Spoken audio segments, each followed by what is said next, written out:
পড়েন আলহামদুলিল্লাহ। আজকে আপনারা একজন আলেমকে আপনাদের মাহফিলের সভাপতি করেছেন।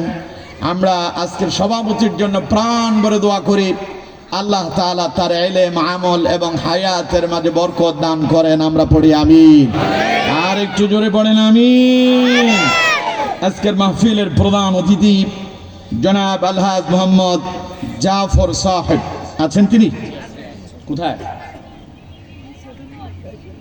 মাশাআল্লাহ, জাফর ভাই আলহামদুলিল্লাহ সুরতে দেখলেই মনে হয় আলহামদুলিল্লাহ ইসলামের আদর্শ অনুসরণ করছেন, ঠিক কিনা? তিনি এবং আলহামদুলিল্লাহ তিনি আবার মসজিদ কমিটির উপদেষ্টা, এবং আলহামদুলিল্লাহ শুকরিয়া আদায় করা দরকার। তিনার সুরত দেখলেই মনে হয় রাসূলুল্লাহর সুন্নাতের অনুসরণ চলছে, ঠিক কিনা? আমরা ভাইয়ের জন্য দোয়া করি, আল্লাহ তাআলা তাকে ইকামতে দ্বীনের জন্য, ইসলামী আন্দোলনের জন্য আল্লাহ তাআলা কবুল আর মঞ্জুর করুন। পড়ুন আমিন। আলহামদুলিল্লাহ। আজকের মাহফিলে অসংখ্য উলামায়ে কেরাম কথা বলেছেন। বিশেষ করে কথা বলেছেন মাওলানা মাহমুদুল ইসলাম সাহেব, হাফিজ মাওলানা জসিমউদ্দিন আবেদি এবং হাফিজ মাওলানা মোহাম্মদ হাবিবুর রহমান সাহেব।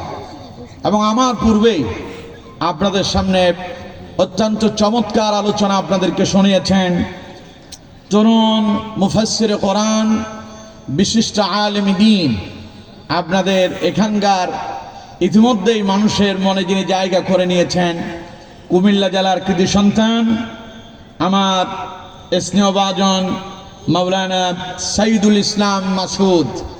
প্রাণ ভরে তার জন্য দোয়া করি, আল্লাহ তাআলা তার কণ্ঠটাকে গোটা বিশ্বময় কবুল আর মঞ্জুর করুন। পড়ুন আমিন। আল্লাহ তাআলা তার কণ্ঠটাকে কোরআনের জন্য আরো দারাজ করে দেন। আমরা পড়ি আমিন। তিনি সহ যতজন উলামায়ে কেরাম কথা বলেছেন, উদ্বোধনীয় বক্তা ছিলেন মাওলানা নাসির উদ্দিন কোরাইশি সাহেব সহ যতজন কথা বলেছেন, আপনারা যারা শুনেছেন, আল্লাহ তাআলা প্রত্যেকের বলা এবং আপনাদের শোনাগুলোকে কবুল আর মঞ্জুর করুন। পড়ুন আমিন। মঞ্চ উপবিষ্ট হযরত উলামায়ে কেরাম, আমার সামনে উপস্থিত দূর দূরান্ত থেকে আগত কোরআন প্রেমিক, ইসলাম প্রেমিক, মুসল্লিয়ানে কারাম, মুরব্বিয়ানে আযম, যুবক ভাইরা, পর্দার অন্তরালের সম্মানিতা, শ্রদ্ধেয়া, সর্বগুণে গুণান্বিতা মুমিনা মা এবং বোনেরা, আলোচনা সূচনা লগ্নে আনুষ্ঠানিকতার মধ্য দিয়ে আমি আবারও আপনাদেরকে অন্তঃস্থল থেকে সালাম নিবেদন করছি। আসসালামু আলাইকুম ওয়া রাহমাতুল্লাহি ওয়া বারাকাতুহু। আমরা মহান আল্লাহ পাকের দরবারে মস্তক অবনত চিত্তে সুজুদ পেশ করছি, যিনি বিশাল আকাশ এবং বিস্তীর্ণ এই জমিনের মালিক, যিনি সাগর মহাসাগরের মালিক, যিনি কুল কায়নাতের মালিক, যিনি জান্নাত জাহান্নামের মালিক, যিনি আরশ আযীমের মালিক।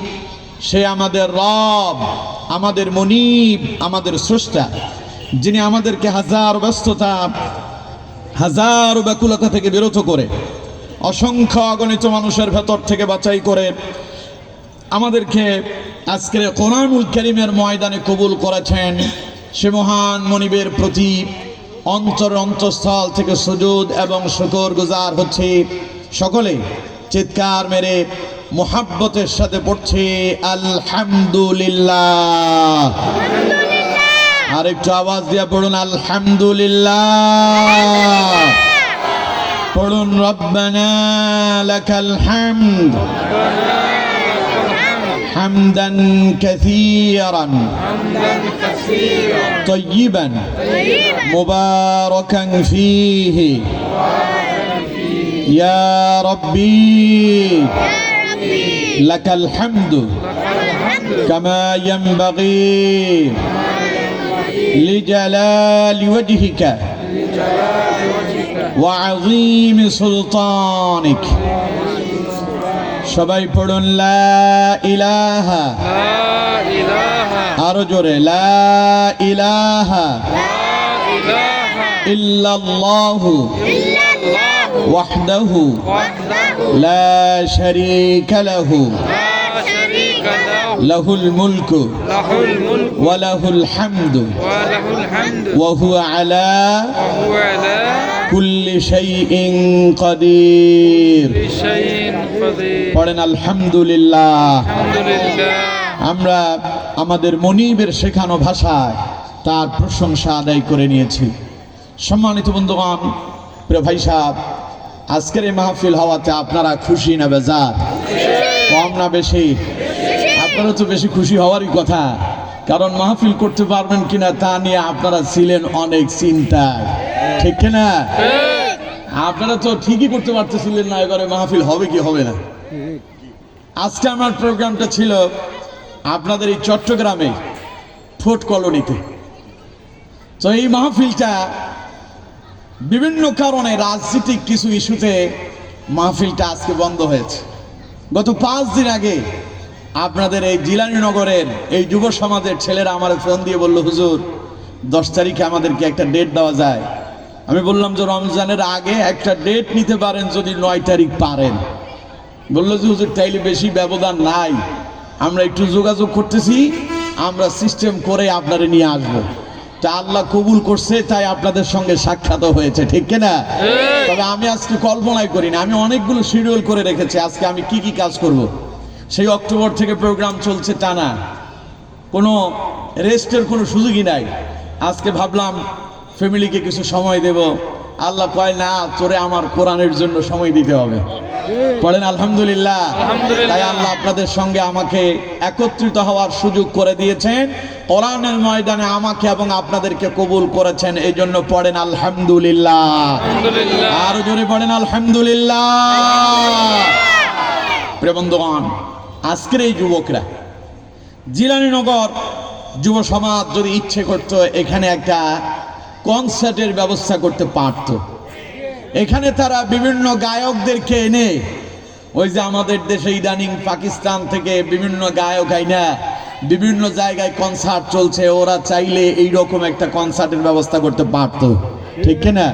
কিন্তু তারা যদি ওইটা করতো ওটা ভালো হতো না, কোরআনের মাহফিলটা ভালো?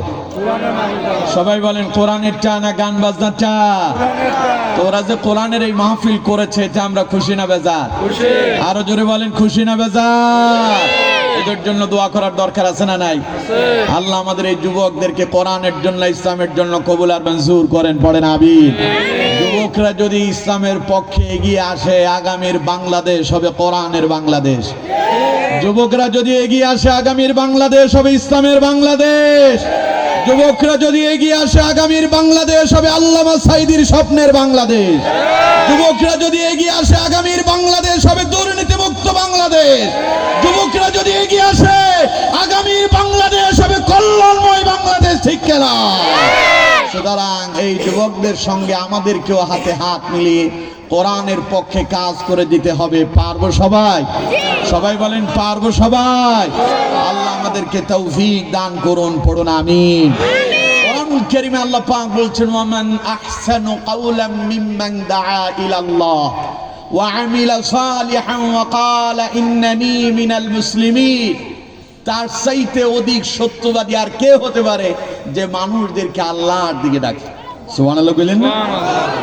সুতরাং আমার বন্ধুগণ, যারা আজকের এখানে শামিল হয়েছেন, আপনারা এসেছেন কোরআনের পক্ষে, আর আল্লাহর কোরআনের ভাষায় আপনারা হলেন সবচাইতে বড় সত্যবাদী।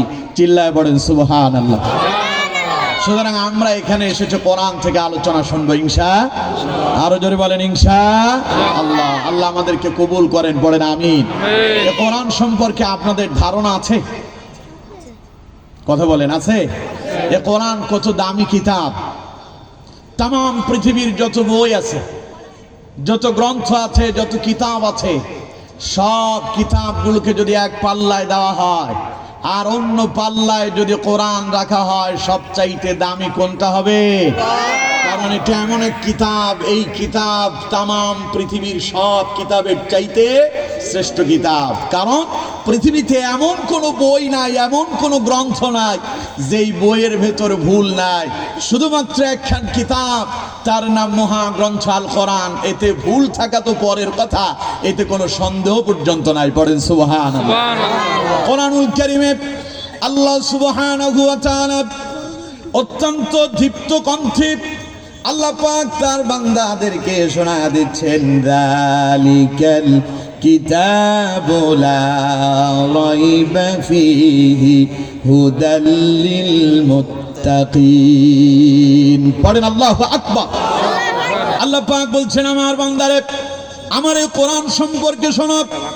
যালিকাল কিতাব, এটা হলো সেই কিতাব। আমরা এবার আল্লাহরে প্রশ্ন করি, আল্লাহ এটা আবার সেই কিতাব বলে কোন কিতাব তুমি বুঝাতে চেয়েছো? আল্লাহ পাক বলছেন, বাল হুয়া কুরআনুম মাজিদুম ফি লাওহিন মাহফুজ। পড়েন আল্লাহু আকবার। এই তো সেই কিতাব যেটা কোরআনে মাজিদ, যা আমি লাওহে মাহফুজের ভেতরে অত্যন্ত চমৎকার ভাবে আমি আল্লাহ পাক সংরক্ষিত করে রেখেছি। আল্লাহ পাক বলেন, ও দুনিয়ার মানুষেরা, এই কোরআন লাওহে মাহফুজ থেকে আমি আমার নবীকে দিয়েছি।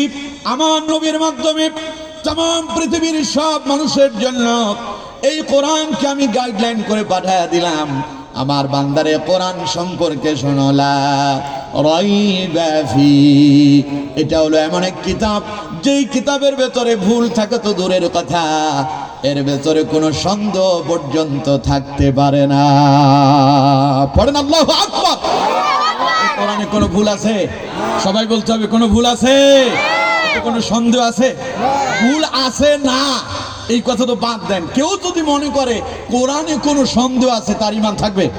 আরো জোরে বলেন, থাকবে? কিন্তু এই দেশে এমনও লোক আছে, এই কোরআনের কিছু কিছু জায়গায় কিছু কিছু বিষয় তারা অস্বীকার করে, ঠিক কিনা? আরো জোরে বলতে হবে, ঠিক কিনা? কোরআনে বলছে, মিল্লাতা আবিকুম ইব্রাহিম হুয়া সাম্মাকুমুল মুসলিমিন। আল্লাহ পাক বলছেন, মুসলিম মিল্লাতের জাতির পিতা, কথা কয় না, মুসলিম মিল্লাতের জাতির পিতা ইব্রাহিম। এখন কেউ কেউ বলে জাতির পিতা, নাউজুবিল্লাহ বলেন না? ঈমান থাকবে? ঈমান থাকবে? বিগত 54 বছরের রাষ্ট্র স্বাধীন হওয়ার পরে আমরা দেখতে পেয়েছি আমাদের এই 90% মুসলমানের দেশে বিপক্ষে যাবে যারা, পৃথিবী থেকে, পৃথিবীর মানচিত্র থেকে মুছে যাবে তারা। কতক্ষণ ঠিক কিনা? ইসলামের বিরুদ্ধে গিয়েছিল ফেরাউন, নমরুদ, হামান, কামান, আবু জাহেল, আবু লাহাব, উতবা, সাইবা, মুগিরারা। তাম পৃথিবীর মানচিত্র থেকে এদের নাম যিনি মুছে দিয়েছেন, তিনি কে? চিল্লায় বলেন, তিনি কে?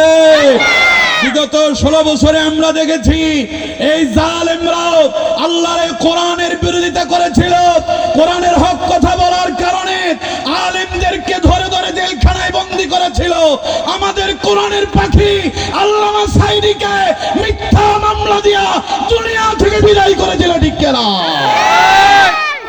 সুতরাং আমরা ওই জালেমদেরকে বলতে চাই, তোমরা চেয়েছিল ইসলামের আলো কি নিভায়া দিতে, তবে তোমরাই নিভে গিয়েছো। বলেন ঠিক কিনা?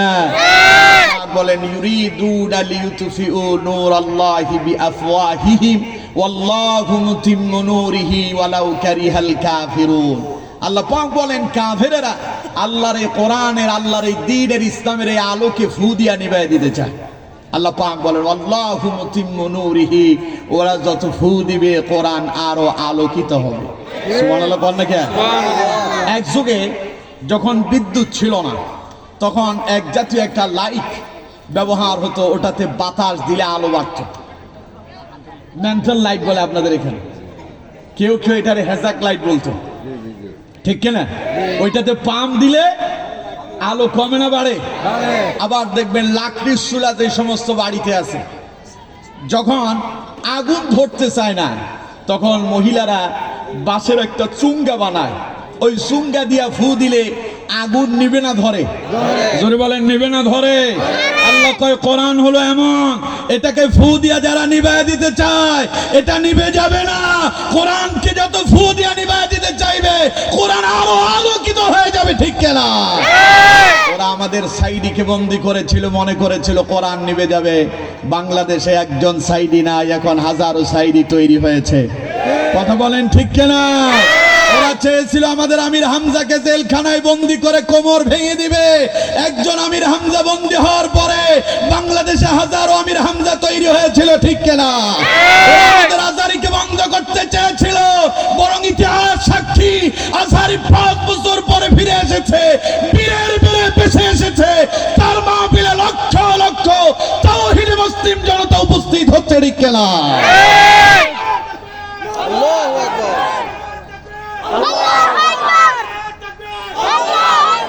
সুতরাং ইসলামের আলো যারা নিভিয়ে দিতে চায় ওরাই কথা কয় না, ইসলামের আলো যারা নিভিয়ে দিতে চায় তারাই। জন্য মাঝে মাঝে আমি গানে গানে বলি আর কি বলবো, বাংলাদেশের সব মানুষের নাম বদলাতে পারে, বইয়ের পাতায় স্বাধীনতা সংগ্রাম বদলাতে পারে, বঙ্গোপসাগরের সব পানি যেতে পারে শুকিয়ে, গোটা রাজধানী গিলে নিতে পারে বুড়ি গঙ্গার ঢেউ, সুন্দরবন। ওই বিডিআর হত্যাকাণ্ড যারা ঘটিয়েছিল এই বাংলার জমিনে তাদের বিচার হবেই হবে, ঠিক কিনা? আমাদের সেনাদেরকে যারা হত্যা করেছিল, আমাদের মেজরদেরকে যারা হত্যা করেছিল, এই বাংলার জমিনে তাদের বিচার হবেই হবে। এই দেশ থেকে তারা বিভিন্ন সময় কলে কৌশলে বিভিন্ন পন্থা করে নতুন নতুন ইস্যু তৈরি করে করে তারা ইসলামটাকে নিভায় দেওয়ার জন্য বহু রকমের ষড়যন্ত্র করেছিল, ঠিক কিনা? আরো জোরে বলেন, ঠিক কিনা? রাষ্ট্র চাইলে সময়ের কাটা হতে পারে আগে পেছো, সম্ভাবনার স্বদেশে আমার হতে পারে সব কিছু, তবে শুধু ইসলাম চির উন্নত রবে, কখনো হবে না নিচু, কখনো হবে না নিচু। ইসলাম এ মাটির পরতে পরতে জনপদে ঘরে ঘরে, ইসলাম এ জাতির 90% মানুষের অন্তরে, ইসলাম নিয়ে কেউ চিনিমিনি খেলে এমন শক্তি নেই, আর কিছু থাক না থাক এদেশে ইসলাম থাকবেই, সবকিছু বদলে যাক এদেশে ইসলাম থাকবেই, ঠিক না? ইসলাম আছে, ইসলাম ছিল, ইসলাম থাকবেই, আর কিছু থাক না থাক এদেশে। বিশ্বাস হয়? যারা ইসলাম নিভায় দিতে চাইলো ওরা আছে? ইসলাম আছে না নাই? এবং এখন ইসলামের গণজোয়ার চলছে, ঠিক কিনা? এই ইসলামী আন্দোলনের প্রথম নিবন্ধন বাতিল করা হলো, এরপরেও যখন দমিয়ে দেওয়া যায়নি তখন ইসলামী আন্দোলনের প্রতীকটাকে তারা বাতিল করলো। যাওয়ার আগে ইসলামী আন্দোলনকে নিষিদ্ধ করে গেল। ওরা যাওয়ার পরে এই দেশের সেনা প্রধানের জবান দিয়া ওই সর্ববৃহৎ ইসলামী দলের নামই ভেসে এসেছে, ঠিক কিনা? মাধ্যমে প্রমাণিত হয় ইসলাম কেউ নিভায় দিতে পারবে না, বরং ইসলাম যারা নিভায় দিতে চায় ওরাই নিভে যাবে, ঠিক কিনা? সুতরাং আমরা ইসলামের পক্ষে থাকতে রাজি আছি, সবাই বলেন থাকতে রাজি আছি। আল্লাহ আমাদেরকে কবুল করেন, পড়েন আমিন। কোরআন হচ্ছে এমন এক কিতাব, ওটা তো সন্দেহ করবেন তো পরের কথা, ভুল আছে এই কথা বলবেন তো পরে, সন্দেহই করা যাবে না। আরো জোরে বলেন ঠিক কিনা?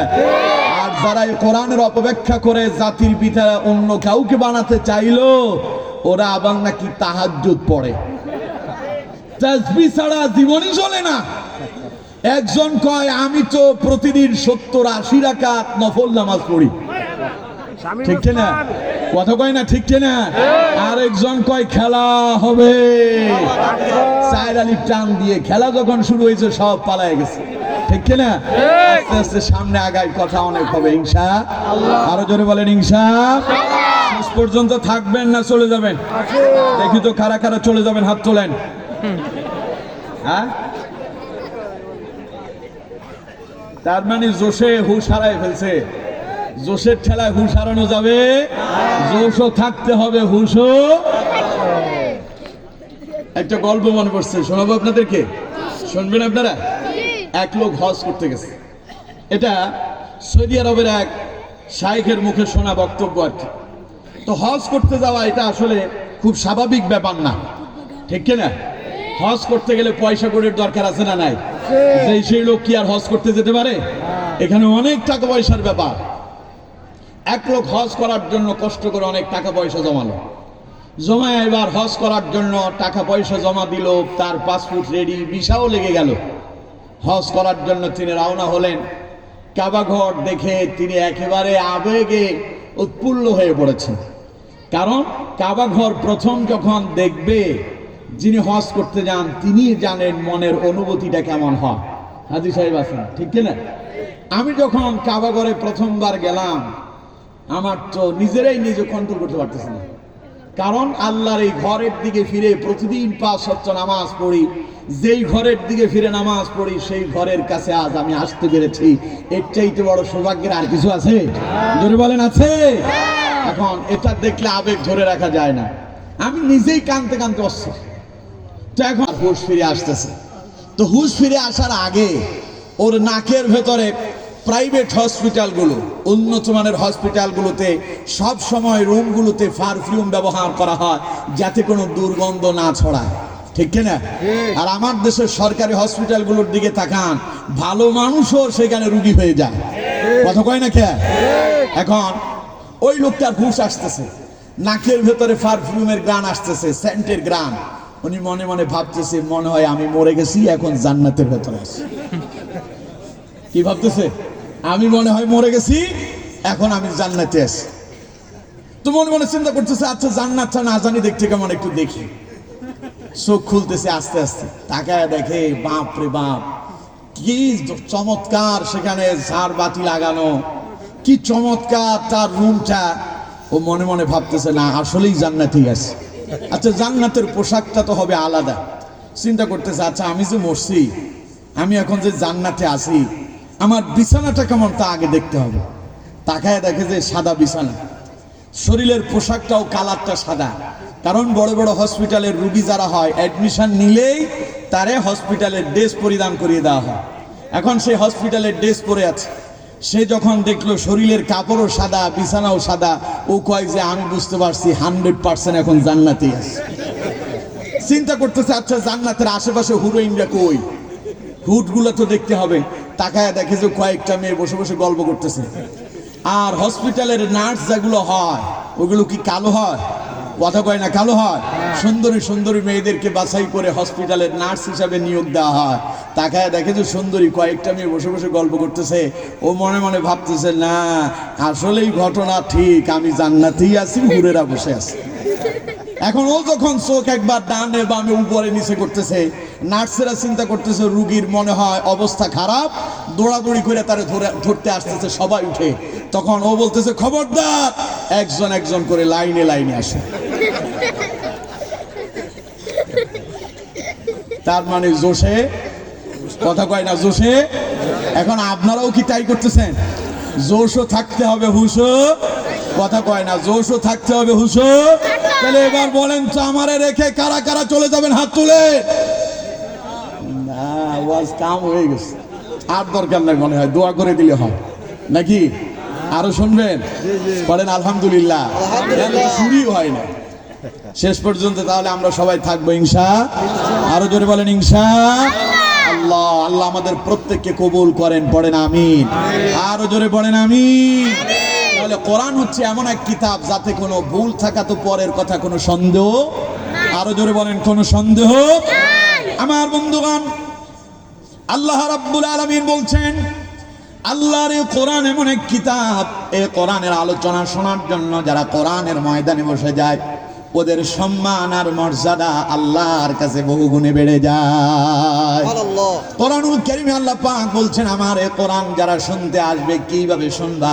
আমার বান্দারা শোনো, ওয়াইদা কুরিয়াল কুরআনু ফাসতামিউ লাহু ওয়া আনসিতু লাআল্লাকুম তুরহামুন। চিল্লায় পড়েন আল্লাহু আকবার। আল্লাহ রাব্বুল আলামিন বলছেন, আমার বান্দারে, যখন তোমাদের সামনে আমার এই কোরআন থেকে আলোচনা করা হবে, আমার বান্দারা, তখন তোমরা চুপ হয়ে যাও, দিলের কান খাড়া করে দাও, অন্তর দিয়া মনোযোগ দিয়া আমার কোরআনের আলোচনা শ্রবণ করো। এবার আমরা বলি, আল্লাহ, আমরা যদি মনোযোগ দিয়া, হৃদয় দিয়া, অন্তর দিয়া যদি তোমার কোরআন শুনি, তাহলে আমাদের কি লাভ হবে? আল্লাহ রাব্বুল আলামিন তারপরের বাক্যে জানিয়ে দিলেন, ওয়া আনসিতু লাআল্লাকুম তুরহামুন। আমার বান্দারে মনোযোগ দিয়া যদি, হৃদয়ের কান খাড়া করে দিয়া যদি আমার কোরআনের আলোচনা যদি শ্রবণ করতে পারো, আমার বান্দা আমি আল্লাহর কাছে আশা করো, আমি আল্লাহ তোমার উপরে রহমত আর বরকত অবতীর্ণ করব। সুবহানাল্লাহ। তো আসতে বললেন, তার মানে আল্লাহর রহমত আপনারা পেতে চান না? চান না? কারা কারা চান না হাত তোলেন। এখনো 2 জন পাওয়া গেছে, এখনো লাইন ঠিক হয় নাই, আরো 2 জন বাকি আছে। বাকি 2 জনের একটু লাইন ঠিক করে দেওয়া দরকার, ঠিক কিনা? প্রিয় বন্ধুগণ, লাইন হারানো যাবে না। লাইন হারানো যাবে? কথা কয় না। লাইন হারানো যাবে? আল্লাহর রহমত পেতে চান না? কথা কয় না, চান না? কারা কারা আল্লাহর রহমত পেতে চান 2 হাত তুলে আল্লাহরে দেখান। লিল্লাহি তাকবীর, নারে তাকবীর। হয় না, আওয়াজ হয় না, আরো জোরে নারে তাকবীর, নারে তাকবীর। আল কোরআনের আলো সংসদে হবে, ঘরে ঘরে না। আল কোরআনের আলো সংসদে, আল হাদিসের আলো সংসদে, নারে তাকবীর। আল্লাহ আমাদের হাতগুলো কবুল করেন, পড়েন আমিন, জোরে পড়েন আমিন। মিয়া সাহেব, আপনার নামাজ, আপনার রোজা, আপনার হজ, আপনার যাকাত আপনার জান্নাতে নিতে পারবে না যদি আল্লাহর অনুগ্রহ না হয়। নবীজি বলেছেন, আমার সাহাবীরা শোনো, আল্লাহর অনুগ্রহ ব্যতিরেকে একজন মানুষও জান্নাতে যেতে পারবে না। সাহাবায়ে কেরাম প্রশ্ন করলেন, ইয়া রাসূলুল্লাহ সাল্লাল্লাহু আলাইহি সাল্লাম, হুজুর আপনার ব্যাপারেও কি তাই নাকি? আপনার বেলাও তাই নাকি? নবীজি বললেন, হ্যাঁ, আমি আল্লাহর অনুগ্রহ ছাড়া জান্নাতে যেতে পারবো না। তবে শুনে রাখো, আমি আমার আল্লাহর হলাম হাবিব, আল্লাহর বন্ধু। আল্লাহ আমার প্রতি স্পেশাল অনুগ্রহ করবেনই করবেন। পড়েন সুবহানাল্লাহ। সুতরাং আল্লাহর জান্নাতে যাওয়ার জন্য আল্লাহর অনুগ্রহের দরকার আছে না নাই? তাহলে কোরআনের আলোচনা শোনার সিস্টেম পদ্ধতি যিনি শিখাইছেন তিনি কে? এটা শোনার সময় কথা বলা যায়? কথা বলেন, কথা বলা যায়? চুপ করে শুনতে হয়, আদেশ কার? আর চুপ করে শুনলে যিনি আপনার প্রতি রহম করবেন তিনি কে? পড়েন আলহামদুলিল্লাহ। এবার আমরা আল্লাহকে জিজ্ঞাসা করি, আল্লাহ এই কোরআন তুমি আমাদেরকে কেন দিয়েছো? এই কোরআন যে আসছে, এটা আসার পেছনে একটা কারণ আছে না? কথা বল না, কেন আছে না নাই? কোরআন কি আল্লাহ খামোখা নাজিল করছে? সবাই বলতে হবে, কোরআন কি আল্লাহ খামোখা নাজিল করছে? কোরআন আল্লাহ পাক কেন নাজিল করলেন? সূরা ইব্রাহিম আল্লাহ পাক বলছেন, কিতাবুন আনজালনাহু ইলাইকা লিতুখরিজান নাসা মিনাজ-যুলুমাতি ইলান-নূর। চিল্লায় পড়েন আল্লাহু আকবার। আল্লাহ পাক বলছেন, আমার বান্দারা শোনো, কিতাবুন আনজালনাহু ইলাইক, আমি আল্লাহ কোরআন এই জন্য অবতীর্ণ করলাম, লিতুখরিজান নাসা মিনাজ-যুলুমাতি ইলান-নূর। নবী আপনি কোরআন দিয়ে মানুষদেরকে বুঝায়া অন্ধকার থেকে বের করে আলোর দিকে নিয়ে আসবেন। পড়েন আল্লাহু আকবার। তার মানে কোরআন আল্লাহ দিয়েছেন অন্ধকার থেকে মানুষদেরকে বের করে কোন দিকে নিয়ে আসার জন্য? আরো জোরে বলতে হবে, কোন দিকে? তার মানে পথ হারা মানুষদেরকে সঠিক পথের দিশা দিয়ে জাহান্নামের দিকে ধাবিত হওয়া মানুষদেরকে আল্লাহর কোরআন দিয়ে জান্নাতি মানুষে রূপান্তরিত করার জন্য আল্লাহ কোরআন দিয়েছেন, ঠিক কিনা? জোরে বলেন ঠিক কিনা? নবী করিম সাল্লাল্লাহু আলাইহি ওয়াসাল্লাম তিনি যখন মক্কায় আগমন করলেন, तमाम মক্কা নগরী তখন জাহিলিয়াতে একেবারে নিমজ্জিত হয়ে আছে। অশ্লীলতা, ব্যয়াপনা, নির্লজ্জতা, এমন কোনো অপরাধ নাই যা তৎকালীন সময়ের মানুষ করে নাই। সবচাইতে শ্রেষ্ঠ তাদের ভয়ানক অপরাধ ছিল ওরা কন্যা সন্তানদেরকে জীবন্ত মাটিতে পুঁতে ফেলত। নাউজুবিল্লাহ বললেন না? আচ্ছা, এই কন্যারা যদি বেঁচে না থাকতো আমি আর আপনি দুনিয়া আসতে পারতাম? সবাই বলেন আসতে পারতাম? ওদেরকে যিনি কোরআন দিয়ে বুঝায়া ওই কন্যাদেরকে হত্যা থেকে বাঁচালেন তার নাম মুহাম্মাদুর রাসূলুল্লাহ সাল্লাল্লাহু আলাইহি ওয়াসাল্লাম। সুবহানাল্লাহ। তাহলে তারা ছিল ভুলের ভেতরে, এই কোরআন দিয়ে তাদেরকে বুঝায়া মুহাম্মদ সাল্লাল্লাহু আলাইহি সাল্লাম নিয়ে আসলেন আলোর পথে। সুবহানাল্লাহ কয় না কে? আরো জোরে কোন সুবহানাল্লাহ। তাহলে এই কোরআন আল্লাহ দিয়েছেন কেন? পথ হারা মানুষদেরকে সঠিক পথ দেখানোর জন্য, অন্ধকারে ডুবে থাকা মানুষদেরকে আলোর দিকে নিয়ে আসার জন্য। আজকের এই মাহফিলের মূল উদ্দেশ্যই তাই। এই যে যারা সিনেমা দেখে, গান বাজনা শোনে, অশ্লীলতায় লেগে থাকে, বেহায়াপনায় লেগে যায়, পাশে যে সমুদ্র সৈকত আছে সেখানে গিয়ে অপকর্ম করে, এই মানুষগুলোকে ওই নোংরা পথ থেকে, অশ্লীলতা থেকে বের করে আল্লাহর কোরআনের দিকে এনে জান্নাতের দিকে নিয়ে যাওয়ার জন্য আজকের এই মাহফিলের আয়োজন হয়েছে, ঠিক কিনা? সুতরাং আমার বন্ধুগণ, আল্লাহ পাক বলছেন কোরআন দিয়েছি কিতাবুন আনজালনাহু ইলাইকা লিতুখরিজান নাসা মিনাজ যুলুমাতি ইলান নূর, পথহারা মানুষদেরকে সঠিক পথের দিশা দেওয়ার জন্য, অন্ধকারে ডুবে থাকা মানুষদেরকে আলোকিত করার জন্য। মুহাম্মদ সাল্লাল্লাহু আলাইহি ওয়াসাল্লাম এই কোরআনের দাওয়াত দিয়ে ওই রকম অন্ধকারে ডুবে থাকা অসংখ্য অগণিত মানুষদেরকে আলোর দিকে নিয়ে এসেছেন, ঠিক কিনা? সবাই বলেন কিনা? হযরত ওমর ইবনুল খাত্তাব রাদিয়াল্লাহু তাআলা আনহু, ইমান কবুলের পূর্বে হযরত ওমর ছিলেন সন্ত্রাস। ইমান কবুলের পূর্বে কি ছিলেন? সবাই বলেন কি ছিলেন? কাফিরেরা মুহাম্মদ সাল্লাল্লাহু আলাইহি সাল্লামকে হত্যা করার জন্য ভেতরে ভেতরে ষড়যন্ত্র করেছিল। শুধুমাত্র একজন ব্যক্তি যার নাম ওমর ডাইরেক্ট রাসূলুল্লাহর হত্যা করার জন্য খাপ মুক্ত তরবারি নিয়ে সামনে এগিয়ে গিয়েছিল, ঠিক কিনা? জোরে বলেন ঠিক কিনা? ওই ওমরকে কোরআন দিয়ে যিনি আলোকিত করলেন তিনি কে? আরো জোরে বলেন তিনি কে?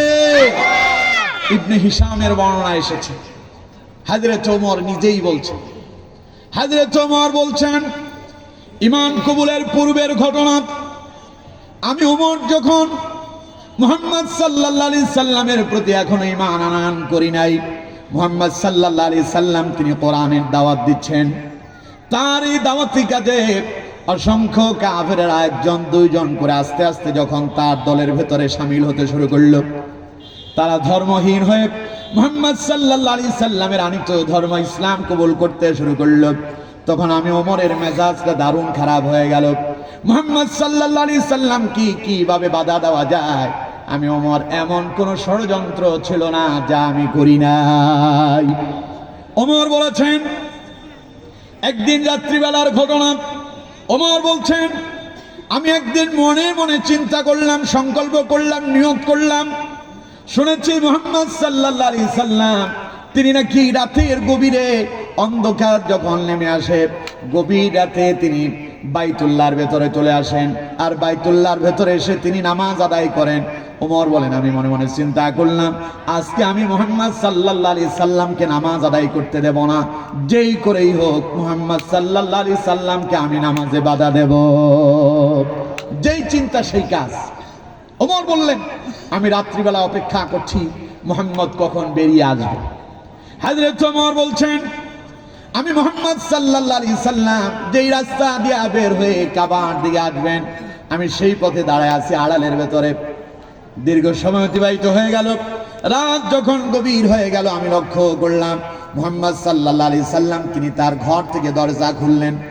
দরজা খুলে তিনি ডানে বামে সামনের দিকে চতুর্দিকে চোখ মেরে তাকালেন, এরপরে দরজাটা লাগায় দিয়া তড়িৎ গতিতে তিনি কাবার দিকে রওনা হয়ে গেলেন। ওমর বললেন মুহাম্মদ সাল্লাল্লাহু আলাইহি সাল্লাম তিনি যখন কাবার দিকে রওনা হয়ে গেলেন, আমি একটু আড়ালে লুকিয়ে বললাম, আমি দেখতে চাইলাম মুহাম্মদ কি করে। আমি তার পেছন পেছন অনুসরণ করতে লাগলাম। মুহাম্মদ সাল্লাল্লাহু আলাইহি সাল্লাম দেখতে পেলাম তিনি কাবার ভেতরে ঢুকে পড়লেন। ওমর বলছে আমি আড়ালে দাঁড়িয়ে গেলাম, আমি দেখতে চাইলাম তিনি কিভাবে নামাজ আদায় করেন। ওমর বলেন আমি দেখতে পেলাম মুহাম্মদ সাল্লাল্লাহু আলাইহি সাল্লাম আল্লাহু আকবার বলে নামাজের ভেতরে ঢুকে পড়লেন, কোরআনুল কারীমের সূরা ফাতিহা তিলাওয়াত করলেন।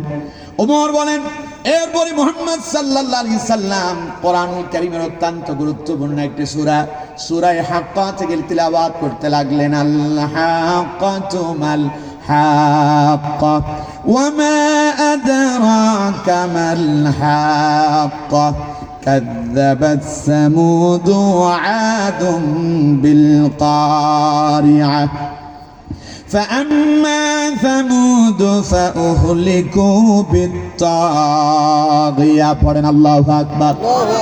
ওমর বলছে মুহাম্মদ সাল্লাল্লাহু আলাইহি সাল্লাম এত চমৎকার কোরআন তিলাওয়াত করতেছে। আমি যে এসেছিলাম মুহাম্মদকে নামাজে বাধা দেওয়ার জন্য, ওমর বলছে কোরআন তিলাওয়াত শুনে আমি বড় আশ্চর্য হয়ে গেলাম।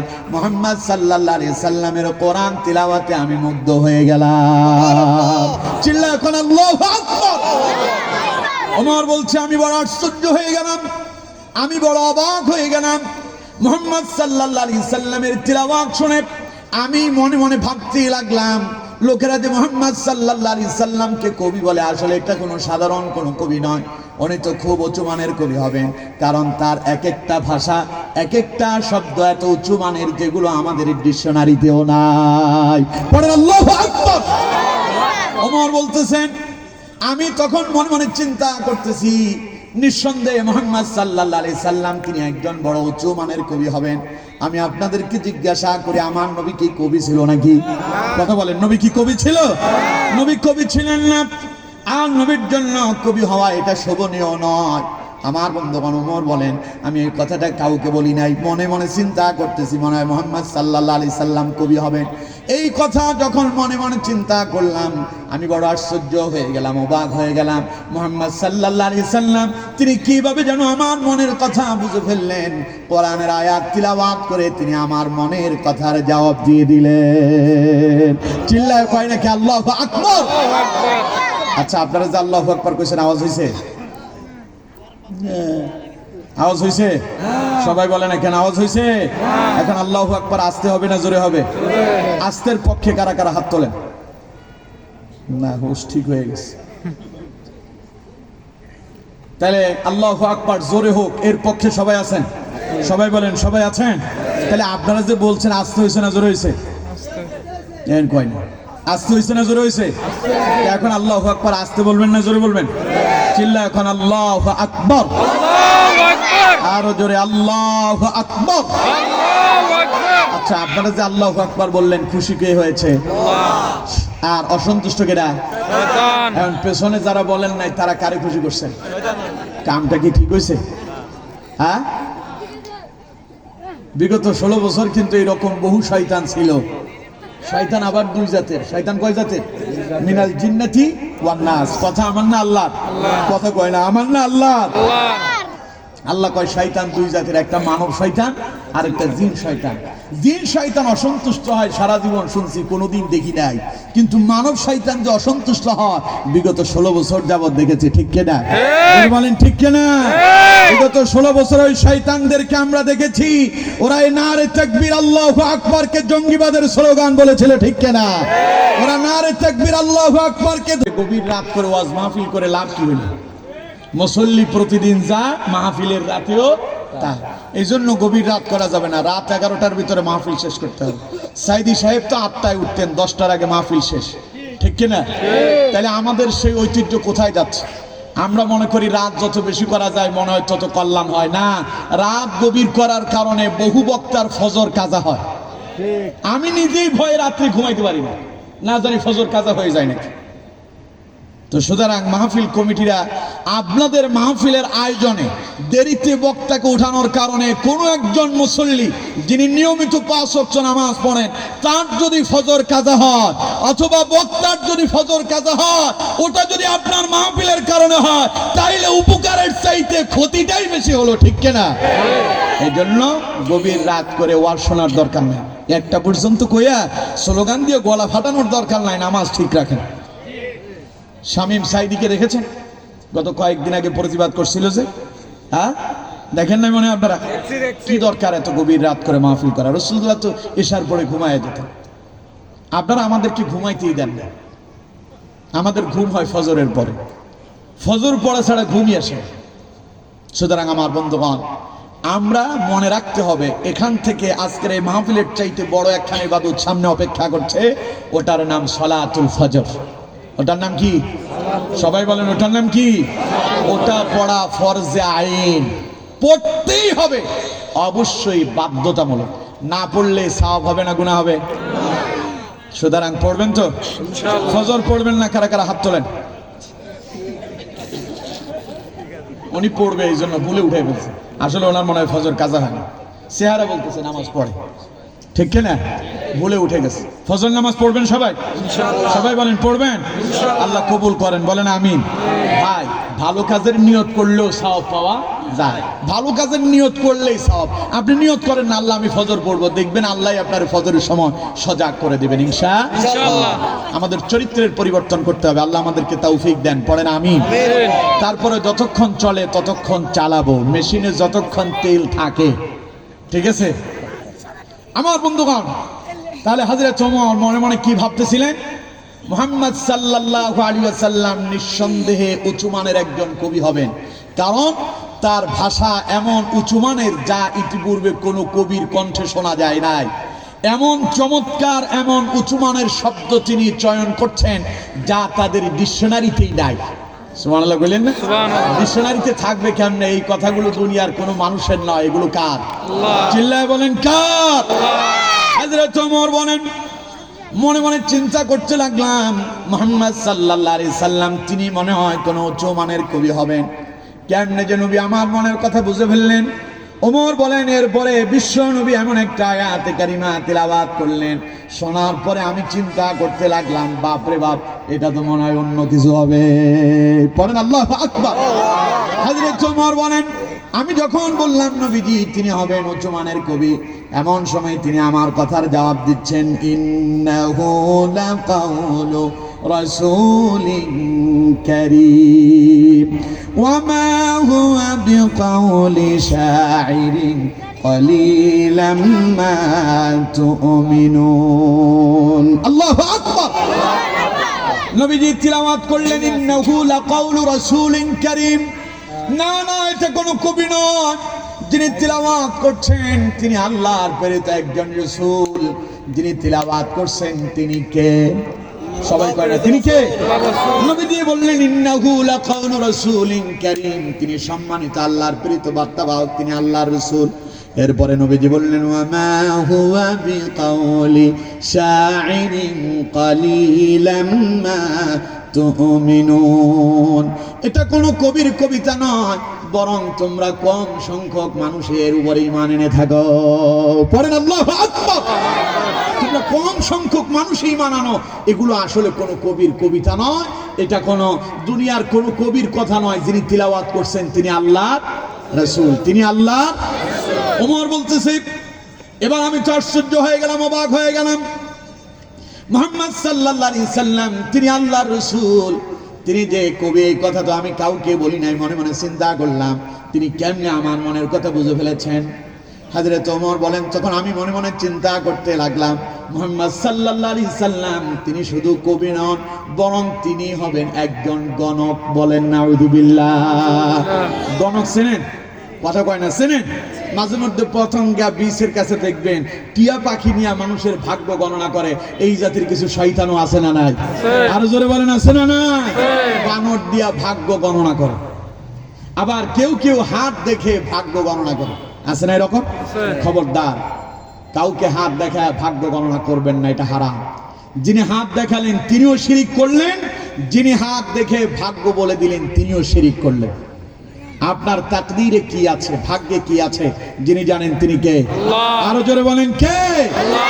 যেই লোকটা আপনার হাত দেখে ভাগ্য গণনা করে দিল, যদি ভাগ্য সম্পর্কে সেই যদি জানতো, সবার আগে তো সে নিজের ভাগ্যের পরিবর্তন করত, ঠিক কিনা?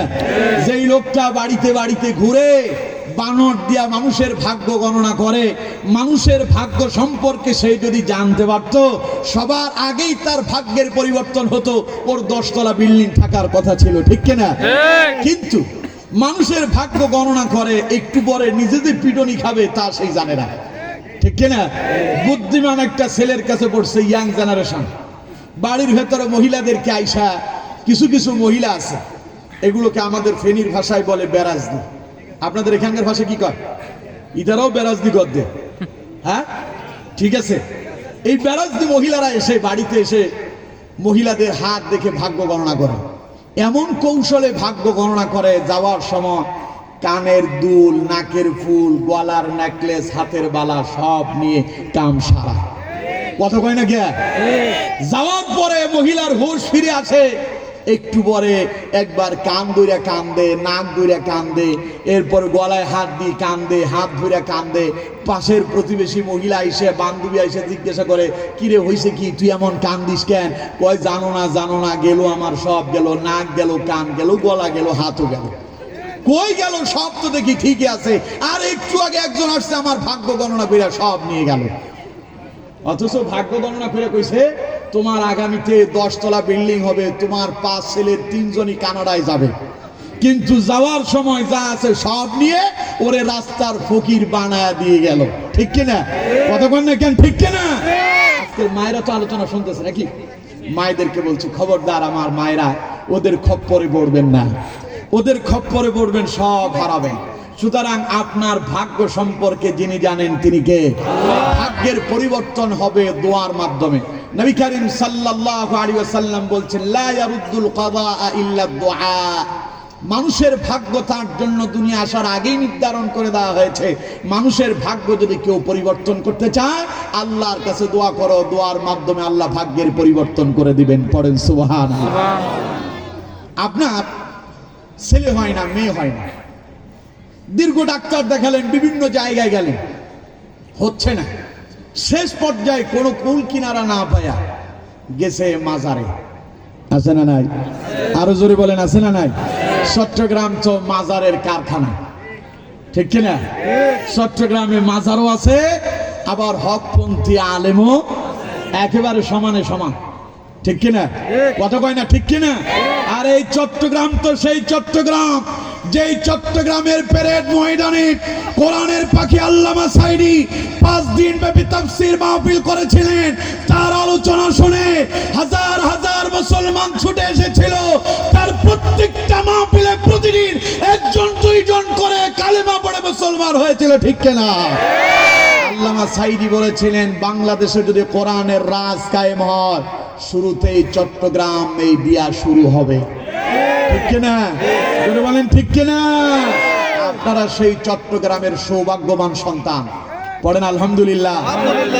এই জমিনে পা পড়েছিল আল্লামা সাঈদীর, কথা কয় না? যেই জমিনে আল্লামা সাঈদীর পা পড়েছে, ওই জমিন ওই তাগুত ভণ্ড মুক্ত হবেই হবে ইনশাআল্লাহ। আরো জোরে বলেন ইনশাআল্লাহ। ওই যে নজিবুল বশর আছে, কত কয় না? আছে। আরেকটা ছিল না, কি জানো না, সাতকানিয়া নদবী আছে, আছে।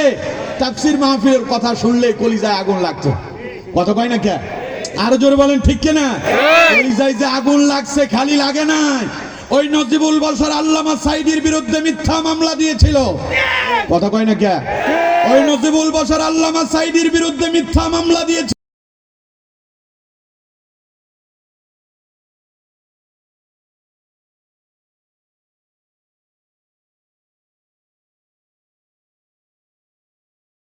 বিশাল লাগে না আপনার পাশ, যদি বিশাল লাগে না, আপনি চলে যান পীরের দরবারে, দরগায় চলে যান।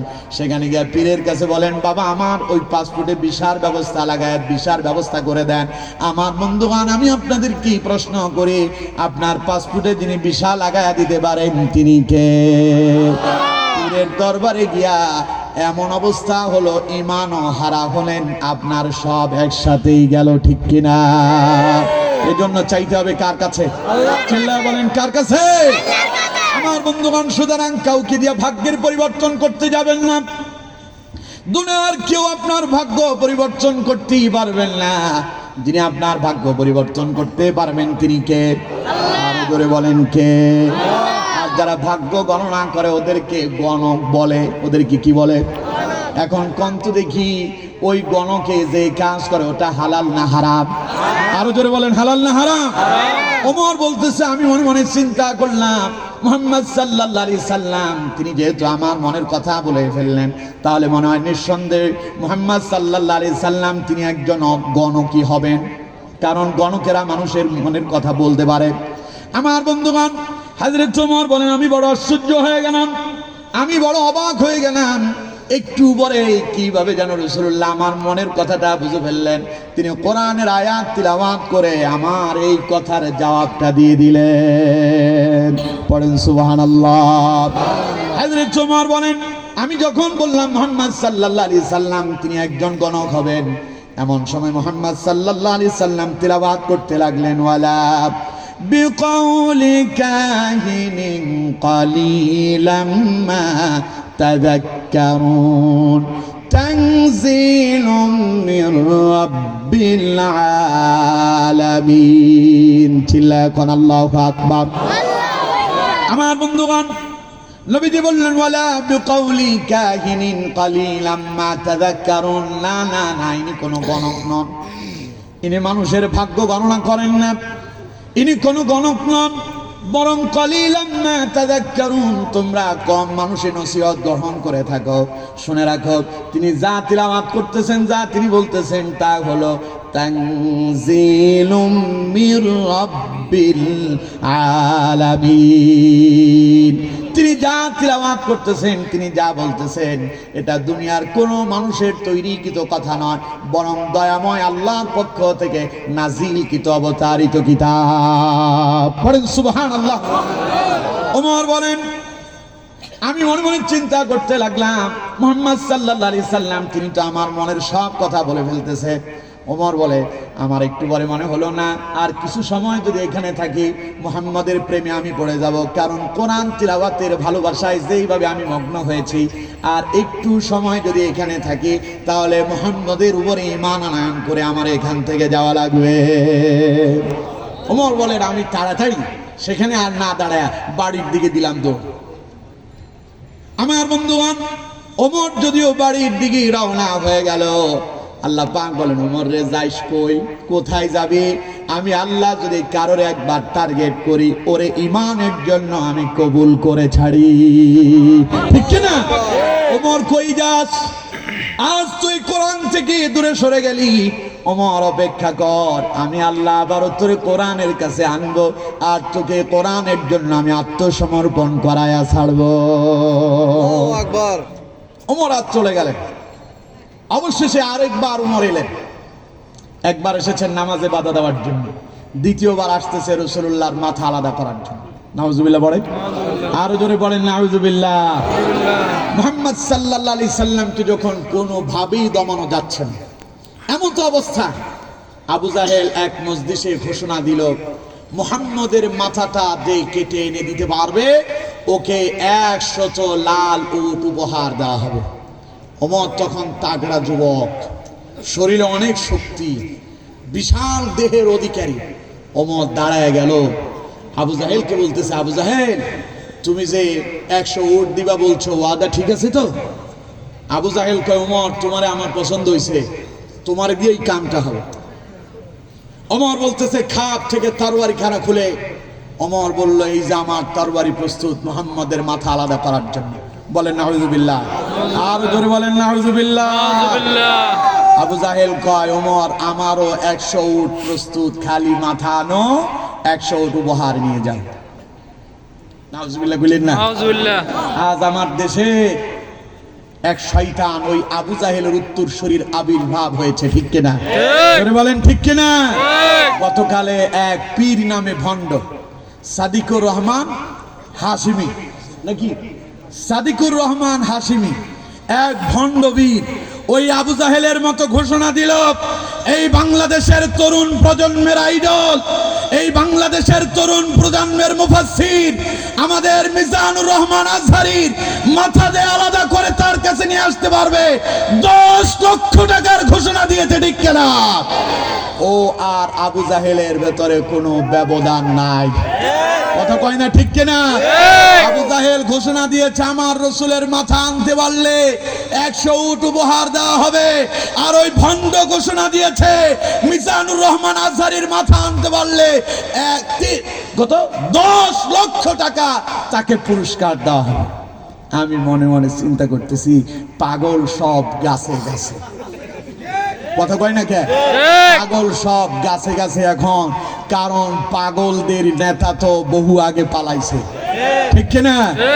আজকে যারা মিজানুর রহমান আজহারীর বিরুদ্ধে লেগেছে, আজকে যারা আমির হামজার বিরুদ্ধে লেগেছে, আজকে যারা জামাত ইসলামের বিরুদ্ধে লেগেছে, এরাই তো ওই 16 বছর জালেমদের পক্ষ নিয়েছিল যারা। ওদের সঙ্গে ঐক্য করে তারা ইসলামকে নিভায় দেওয়ার জন্য ষড়যন্ত্র করেছিল, ঠিক কিনা? এরাই আল্লামা সাইদিকে জেলখানায় মিথ্যা মামলা দিয়ে বন্দী করেছিল। এরাই তারা মিজানুর রহমান আজহারীর বিরুদ্ধে ওই সরকারকে, জালেমদেরকে বিভিন্ন ধরনের ষড়যন্ত্র আর চক্রান্তমূলক কথা বলে 5 বছর পর্যন্ত দেশে ঢুকতে দেয় নাই। ওরা মনে করছে আমরা তাদেরকে চিনি না। তোমাদেরকে আমরা ভালো করে চিনি। তোমাদের মাথায় টুপি আছে, গায়ে পাঞ্জাবি আছে, মুখে দাড়ি আছে, রাসূলুল্লাহর সুন্নাতগুলো তোমাদের শরীরে থাকার কারণে এই দেশের মুসলমান তোমাদের গায়ে হাত তুলে নাই, না হলে জালেমদের সাথে তোমাদেরকে দেশ থেকে বিতাড়িত করতে, ঠিক কিনা? তোমাদেরকে সম্মান দিচ্ছে বলে এখন তোমরা বেশি বেড়ে যাচ্ছ। তবে অপেক্ষা করো, অপেক্ষা করো, সময় একদিন আসবে তোমরা ইন্দুরের মতো গর্তের ভেতরে ঢুকিয়ে যাবে, ঠিক কিনা? তোমাদেরকেও পাওয়া যাবে না, তোমাদেরকেও পাওয়া যাবে না। আমি সরকারকে বলতে চাই, আমি প্রধান উপদেষ্টা ডক্টর ইউনূসকে বলি, যেই প্রকাশ্যে ঘোষণা দেয় কারো মাথা কাটলে 10 লক্ষ টাকা পুরস্কার দেওয়া হবে, ওটা ভালো মানুষ না সন্ত্রাস? সবাই বলেন ওটা ভালো মানুষ না সন্ত্রাস? অনতিবিলম্বে এই সন্ত্রাসকে গ্রেফতার করতে হবে, ঠিক কিনা? যদি গ্রেফতার যদি না করা হয়, এই বাংলাদেশের জনগণ তার বিরুদ্ধে অ্যাকশন নিতে মোটেও দ্বিধাবোধ করবে না, ঠিক কিনা? আমরা বলতে চাই, মাননীয় উপদেষ্টা, আপনাকে এই মুহূর্তে এই ভয়ানক এই কাজ থেকে রাষ্ট্রকে নিয়ন্ত্রণ করার দায়িত্ব এখন আপনার। যদি নিয়ন্ত্রণ করতে না পারেন, যদি কোনো অপ্রীতিকর ঘটনা ঘটে যায়, এর জন্য আপনারা দায়বদ্ধ থাকবেন, ঠিক কিনা? কেউ যদি ঘোষণা দিয়ে বলে কারো মাথা আলাদা করার জন্য, ওর চাইতে বড় সন্ত্রাস আর কেউ আছে?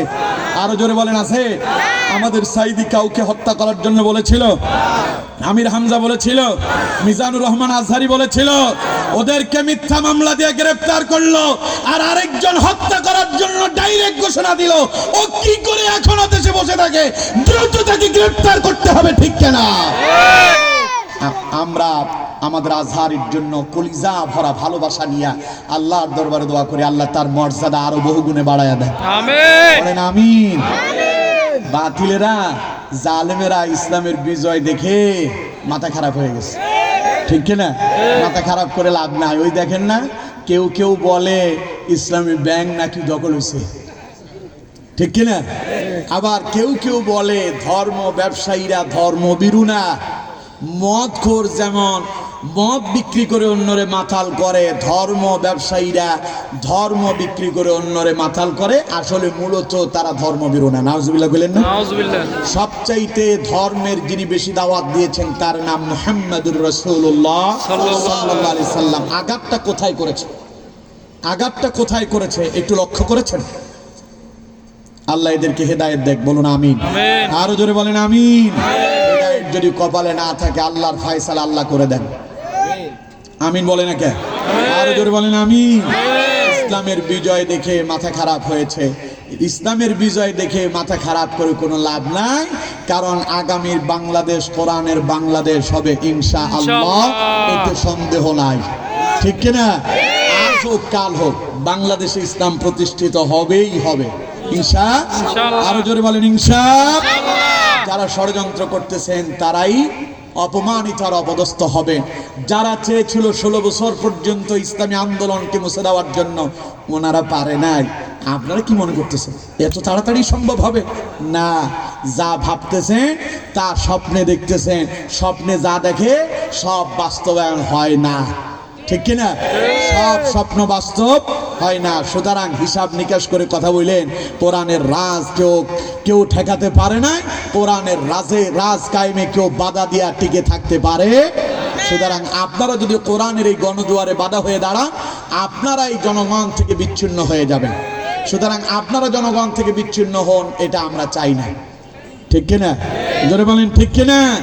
তাহলে সুতরাং আমার বন্ধুগণ, আবু জাহেল ঘোষণা দিল, যদি কেউ মুহাম্মদ সাল্লাল্লাহু আলাইহি সাল্লামের মাথা কেটে আনতে পারে, কত উট দেওয়া হবে? 100 উট। এবং যেগুলো জিহাদের ময়দানে ব্যবহার হতো, লাল উট, দামি উট। কি উট? দামি উট। ওই শয়তান যেটা 10 লক্ষ টাকা ঘোষণা দিছে, তাড়াতাড়ি তাকে দুদক দিয়ে দেখানো দরকার, ওরে পরীক্ষা করা দরকার, ও 10 লক্ষ টাকা পাইছে কই, ঠিক কিনা? নিশ্চয়ই ওই 10 লাখ টাকা ওই দিক থেকে আসছে, ঠিক কিনা? নাইলে এত বড় সাহস হয় কেমনে? উনি একজন পীর হইয়া তিনি 10 লাখ টাকা ঘোষণা দেয় মানুষের মাথা কেটে এনে দিলে, তার মানে বোঝা যায় ওই দিক থেকে সাপ্লাই হয়, ঠিক কিনা?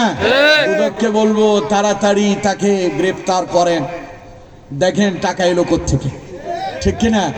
বাঁচতে যেন না পারে, এদেরকে পাকড়াও করতে হবে, ঠিক কিনা?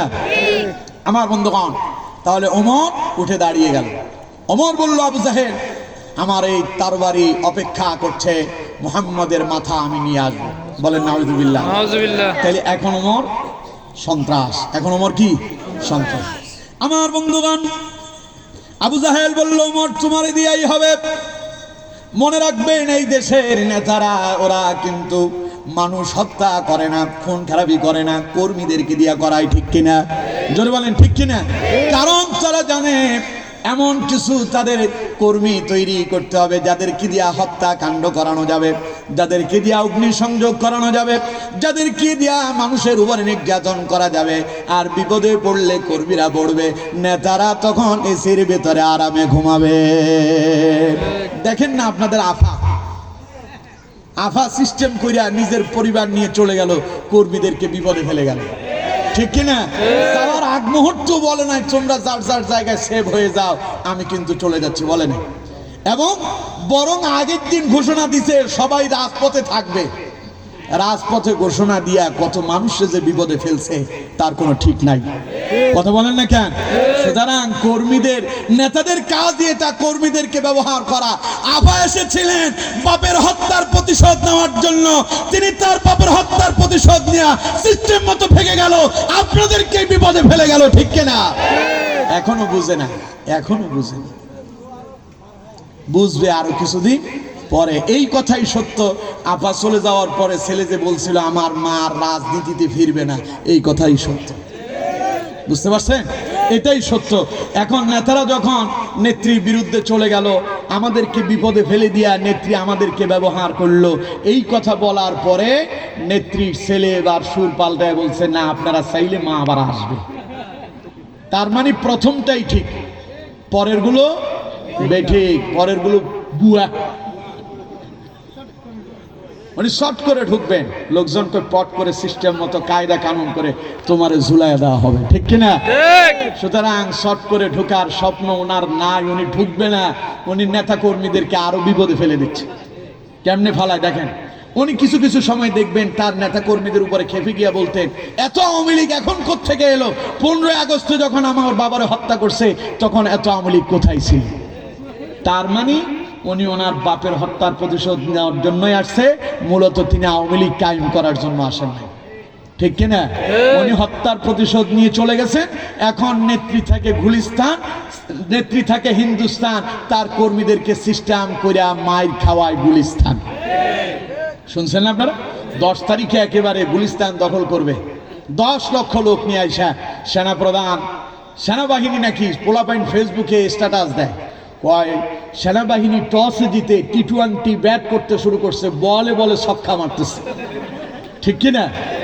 হাই হাই, তার মানে সিস্টেম কইরা গেল, সিস্টেম কইরা আবারও মাইর খাওয়াতে লাগলো। গতকাল দেখলাম চট্টগ্রামে কয়েকজন রাত 2টার পরে বের হয়ে মিছিল করতেছে, বিপদ থেকে ডেকে আনতেছো, ঘরের ভেতরে আসো তো ভালোই আছো, বের হয়ে বিপদে পড়ো না। কারণ আমরা তোমরা বিপদে পড়ো এটা আমরা চাই না, ঠিক কিনা? আমরা চাই তোমরা যেখানে আসো নিরাপদে থাকো, লোকজনে বেশি জোয়াতে দাও না। আল্লামা সাইদি বলছেন যে ভেগুলের বাসায় ঢিল মারতে যেও না, ওই ঢিল মারলে ওইটা যদি বের হন একেবারে সিস্টেম মতো কায়দা কানুন করে ভেতরে পুশিং করে ছাড়বে, ঠিক কিনা? সুতরাং ও যেখানে আছে নিরাপদে থাকতে দাও, বেশি লাভজাব দিও না, বিপদ দেখিয়ে নমা, তোমরা বিপদে বড় এটা আমরা চাই না, ঠিক কিনা? তোমাদের নেতারা সিস্টেম করে তোমাদেরকে ব্যবহার করে তারা চম্পট হয়েছে। সুতরাং নেতাদের কাজই হলো কর্মীদেরকে সন্ত্রাস বানানো আর নিজেরা এসির ভেতরে ঘুমানো, কথা কয় না কেন? আবু জাহেলের ক্ষমতা কি কম ছিল? আবু জাহেল পারে না রাসূলুল্লাহর হত্যা করার জন্য সামনে যেতে, কিন্তু আবু জাহেল যায় নাই, সিস্টেম কইরা কর্মীরে পাঠাইতেছে, 100 উট দেওয়া হবে। ওমর উঠে দাঁড়ায় গেল। আল্লাহ কয়, ওমর কই যাস? মুহাম্মাদের মাথা আলাদা করার জন্য? তোর মাথাটারে আজকে সিস্টেম করে আমি আল্লাহ আলাদা করে দিব। পড়েন সুবহানাল্লাহ। আমার বন্ধুগণ, ওমর খাপ মুক্ত তরবারি নিয়ে রওনা হয়ে গেলেন, সামনে এগোতে লাগলেন। পথে একজন সাহাবীর সঙ্গে সাক্ষাৎ হয়ে গেল, হযরত নুআইম রাদিয়াল্লাহু তাআলা আনহু। হযরত ওমরকে দেখে জিজ্ঞাসা করলেন, ভাই ওমর কই যান? খাপ মুক্ত তরবারি নিয়ে ভাব সাপটা এত ভালো দেখা যায় না। ওমর বলতেছে, তুমি জানো না মুহাম্মদ সাল্লাল্লাহু আলাইহি সাল্লাম তিনি এক নতুন ধর্মের আবিষ্কার শুরু করেছেন, যার বলে আমাদের ধর্মের অনুসারীরা মুহাম্মদ সাল্লাল্লাহু আলাইহি সাল্লামের ধর্মের প্রতি তারা ডাইভার্ট হয়ে যাচ্ছে। এই জন্য মুহাম্মদ সাল্লাল্লাহু আলাইহি সাল্লামের ঘাট থেকে মাথা আলাদা করতে যায়। বলেন নাউযুবিল্লাহ। সাহাবী বললেন, ওমর মুহাম্মদ সাল্লাল্লাহু আলাইহি সাল্লাম কালেমার দাওয়াত দিয়ে যদি এত বড় অপরাধ করে, আর মুহাম্মদের ওই কালেমা যে তোমার ঘরে ঢুকছে তা কি তুমি জানো নাকি? ওমর কয়, কি? মুহাম্মদের ইসলাম আমার ঘরে কেমনে গেল? সাহাবী বললেন, ওমর রে, তোমার বোন ফাতেমা আর তোমার ভগ্নিপতি সাইদ তারা দুইজনও কালেমা পড়ে মুসলমান হয়েছে। এবার ওমরের মেজাজ আগের চাইতে ভালো না খারাপ? আরো জোরে কোন, ভালো না খারাপ? আমার ঘরে কেমনে ইসলাম গেল দেখবো এখন। ওমর দৌড় দিল বাড়িতে, বোনের বাড়ির দরজায় গিয়া ওমর দাঁড়ালো। ভেতরে কোরআন তিলাওয়াত চলছে, বাইরে দাঁড়ায় দাঁড়ায় ওমর কিছু সময় কোরআন তিলাওয়াত শুনলেন। এরপরে ওমর দরজায় ভেতর থেকে জবাব এলো, কে? ওমর কয়, আমি ওমর। কর্কশ ভাষা, আমি ওমর। ভেতরে কম্পন শুরু হয়ে গেছে, তার শেষ, ধরা পড়ছে। দরজা খুলে দেওয়া হলো। কোরআনুল কারীমের যেই সূরাটা তাদের কাছে তখন ছিল, তাড়াতাড়ি তারা লুকিয়ে ফেলল। ওমর ভেতরে ঢুকলেন, বোন ফাতেমাকে জিজ্ঞাসা করলেন, তোমরা কি পড়তেছিলে? শুনেছি তোমরা নাকি ইসলাম কবুল করেছ। বোন ফাতেমা বলল, ইসলাম এমন এক জিনিস যা গোপন রাখার বিষয় না, জেনেই যখন গিয়েছ শুনে রাখো, আমি হলাম মুসলমান, আমি কবুল করেছি ইসলাম। চিল্লায় পড়েন আল্লাহু আকবার। এখন এই কথা শোনার পরে ওমর খুশি না বেজার? মেজাজ হয়ে গেছে খারাপ। সামনে পাইছে ভগ্নিপতির, চাবুক খানা বের করে দিছে পিটন। ভগ্নিপতি সাইদ চাবুকের পিটনি খেতে খেতে পড়ে গেলেন জমিনে। স্বামী মার খায়, স্ত্রী তাকায় তাকায় দেখবে। ফাতেমা তার স্বামীকে বাঁচানোর জন্য শরীরের উপরে ঝাঁপিয়ে বললেন। ওমরের মেজাজ ছিল এমন, যতক্ষণ পর্যন্ত তিনি হয়রান না হতেন ততক্ষণ তিনি অত্যাচার করেই যেতেন। মরতে মরতে এক পর্যায়ে ওমর হয়রান হয়ে গেল। ওমর তাকায় দেখে নিচে পড়ে থাকা মানুষটার অবস্থা কি।